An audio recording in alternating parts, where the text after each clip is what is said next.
In this video, I'll be showing you how to remove header and footer space in Word. It's a very simple method, so if you find this video helpful, be sure to drop a like and subscribe. So the first thing you want to do is open up whatever document you want. And then once you're here, all you want to go ahead and do is go to the View tab, make sure you're in the print layout. Then move your cursor to the absolute top or bottom of any page where the gray margin gap separates the sheets.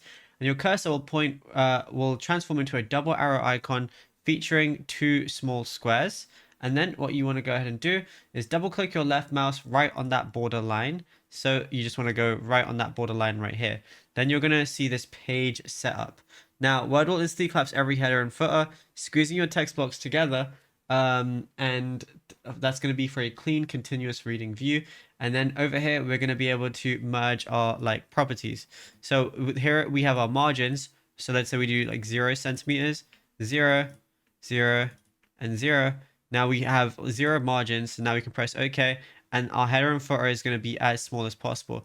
We can change how much we want it from the bottom, so we can go 0 again, and then we can increase this one too, and then that's it. You'll be good to go, which effectively you have no header or footer. But if you found this video helpful, be sure to drop a like and subscribe.